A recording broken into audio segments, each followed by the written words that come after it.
stop what you're doing. I'm about to show you something you already suspect deep inside, but can't explain.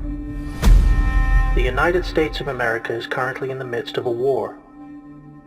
Not the kind when one country attacks another with missiles or tanks. Not like warplanes dropping bombs on our Pacific Fleet. Not like a hostile neighbor launching a surprise invasion across our borders. Instead, we face a cruel and merciless enemy who invented a whole new type of war, one that threatens us now more than all the bombs in the world.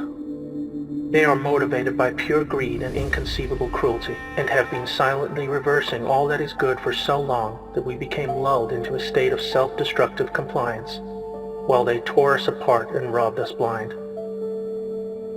When patriots took back key branches of the U.S. government in 2016, a light was turned on to the vast corruption network that had infiltrated into the highest positions of power across every state.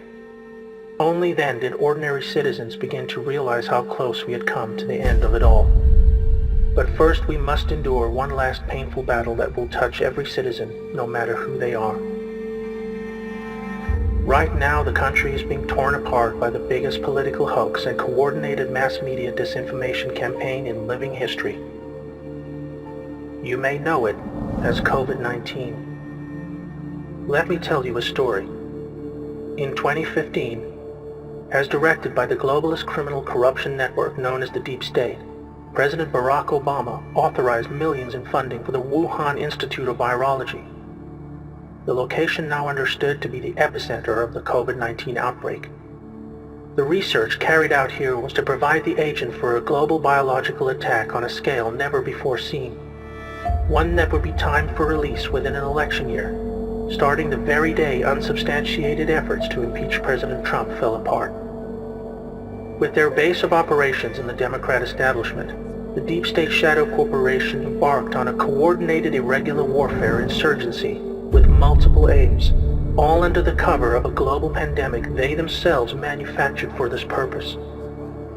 Enabled by their owned and controlled corporate media monopoly, they instigated a heavy-handed and unjustifiable nationwide shutdown to reverse Trump's many economic and unemployment gains, with Democrat-controlled states suffering the harshest restrictions in the country.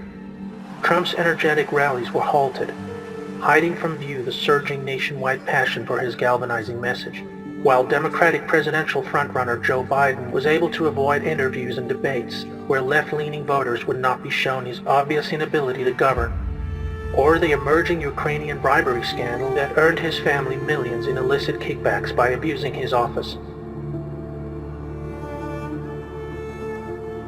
The next major advantage of the pandemic for the Deep State was the case made to the public for mail-in voting, a highly insecure practice proven to be rampant with fraud, just as the public saw in one such example when a former Philadelphia judge pled guilty to stuffing ballot boxes after being paid by what he called a Democrat political consultant. With a rapidly rising death toll needed to make the case to the public for even harsher control, normal influenza deaths for the year were recorded as COVID-19, artificially inflating the numbers. But this was only the beginning. When this did not yield enough fatalities, the Deep State initiated a murderous plan to defy federal guidelines and to move infected patients into nursing homes where the highest risk age group could be found in large numbers. The Deep State governors of New York, New Jersey, California, Pennsylvania, and Michigan oversaw what can only be described as a genocide of our elderly loved ones, even as the quickly constructed field hospitals and medically equipped Navy ships stood mostly empty. This horrendous act cost the lives of over 50,000 people, but gave the insurgency a death toll that would stoke the public fear needed to push ahead with their goals. In these dark times, when people had little else but the comfort of community in their faith, this too was forcibly halted when simply going to church was banned across the country under the guise of public safety. Depression and loneliness became the new epidemic, all designed to create the social conditions needed for what was to come next in their despotic plan to fracture the nation and hold on to power. Immediately upon reports of a flattening curve and a reduction in new cases, the mysterious murder of George Floyd hit the headlines. What was presented to the public as a routine instance of racially motivated police brutality turned out to be a strange and coincidental series of events involving two men who once knew each other, working security in a nightclub. This event provided the justification for the next chapter in their coordinated insurgency against the United States. The goal was to inflame civil unrest along racial lines on an emotional platform of social justice. A divided house cannot stand, and the enemy knew this all too well. Black Lives Matter was funded and designed by the corrupt Democrat establishment as a social weapon to draw crowds of well-meaning protesters into harm's way, using them as human shields while they pushed a savage insurrection on city streets. This was intensified even further by folding in the violent paramilitary group Antifa, who were given a free pass by Democrat mayors and governors to loot stores, smash up small businesses, and assault innocent bystanders.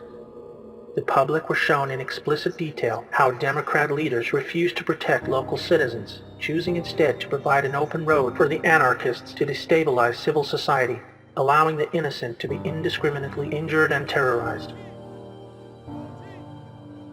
Knowing that lawless chaos would accelerate their aims, they began calling for the elimination of police, while evicting the National Guard who were made available to protect the public against the worst of the violence. D.C. Mayor Muriel Bowser even called for the elimination of the White House fence, just days after a close call by rioters who attempted to breach the perimeter. And on June 22nd, Democratic Congressman Adam Schiff proposed a House bill to amend United States Code Title 18 that would prohibit the use of military force in the event of civil unrest, an obvious attempt to weaken the Commander-in-Chief's ability to defend the public from the planned insurrection, which was intended to play out over the weeks and months leading up to the election. Attorney General William Barr has appointed the U.S. Attorney in Connecticut to investigate. The pandemic was also providing cover of a different kind. Taking place behind the scenes at the Justice Department is a far-reaching investigation into the Obama administration's weaponization of the Foreign Intelligence Surveillance Court to spy on Trump and his associates during the transition of power. With evidence now emerging that Obama officials, including Joe Biden and Obama himself, colluded to frame General Michael Flynn, they used social distancing guidelines to hold grand juries and give witnesses the cover of health fears to avoid honoring court-ordered subpoenas.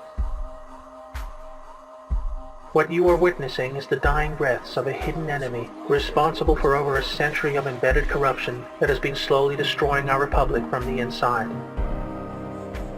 They divided us along racial, gender, and political lines. They created reasons for us to go to war.